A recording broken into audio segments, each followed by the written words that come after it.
Bab 6. Tak terasa sudah hampir seminggu Aditya pergi, tapi tak sedikit pun Aditya mengingat apalagi merindukan Rianti. Dia benar-benar sibuk dengan kegiatannya di Jerman. Sedangkan Rianti masih memikirkan kenapa Aditya pergi tanpa memberitahunya. Dan ini sudah hampir seminggu. Dia benar-benar kesepian.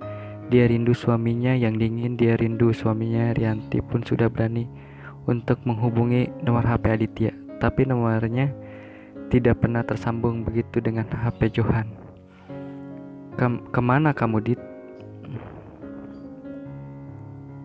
Ram, kamu benar-benar enggak tahu kemana Aditya? Tanya Meli sambil mengerutut kopi yang masih panas terlihat dari asap yang masih ngepul.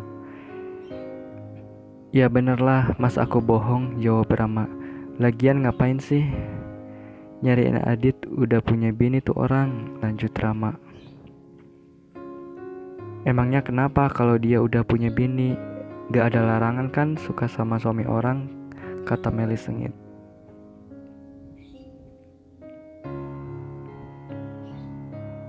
Ya gak ada larangan sih, Rama menatap Meli.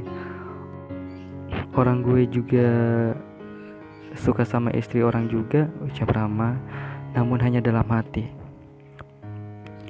Nah ya udah, kamu bantuin aku lah, deketin aku sama Aditya.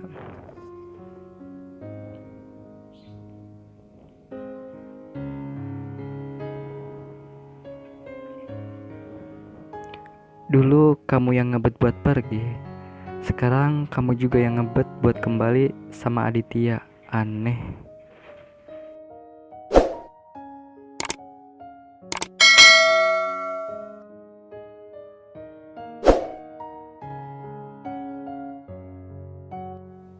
Selama ini aku pikir aku pergi sama lelaki yang tepat. Ternyata aku salah, laki-laki itu malah selingkuh. Ya itulah balasan, karena kamu juga kan udah selingkuh dari Aditya. Percayalah Mel, hukum tabur tuai itu ada, dan sekarang kamu sedang menuai apa yang kamu tabur dulu. Rama sambil minum kopinya yang tinggal sedikit. Iya, aku dulu emang bodoh banget. Aku tinggalin Aditya cuma buat laki-laki gak jelas kayak Deren, sesal Meli. Ya udahlah, sekarang mah jangan ganggu Aditya lagi. Emang kamu mau disebut pelakor karena gangguin laki orang?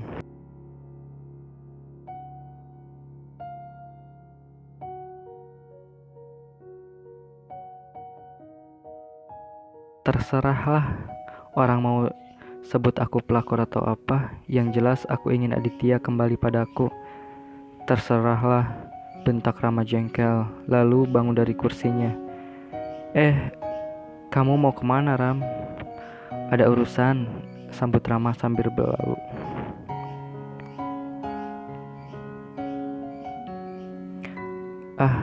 Rama akhir-akhir ini sulit sekali ditebak.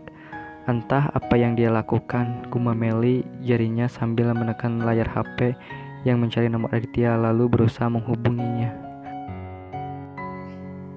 Masih tidak aktif, Meli berkata pelan. Apa Aditya sedang berusaha untuk menghindariku? Pikir Meli.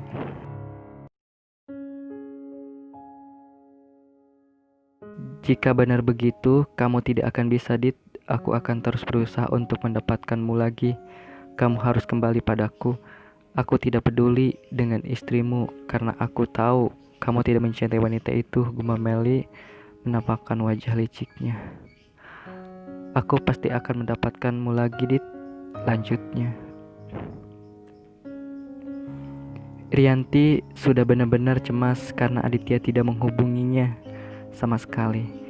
Dihubungi pun HP-nya tidak aktif. Dari tadi cuma mondar-mandir di tangga, sebentar naik lalu turun lagi, naik lagi lalu turun lagi sambil memegangi HP-nya.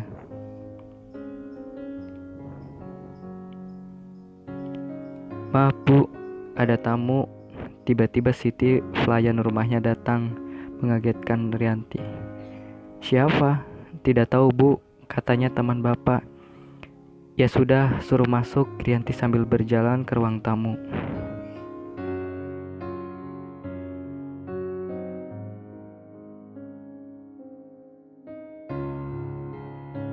Meli sudah duduk di sofa sambil menyilangkan kakinya lalu bangun dari duduknya saat melihat Rianti menuruni tangga. "Maaf, Anda siapa?" tanya Rianti sambil duduk di sofa. Meli pun kembali duduk. "Saya Meli," sambil mengulurkan tangannya berjabat dengan Rianti. Sejenak Rianti berpikir ingat sepertinya dia pernah mendengar nama ini. "Saya tempo hari menelepon," ucap Meli melihat kebingungan Rianti. Sejenak kemudian hening tidak ada jawaban dari Rianti.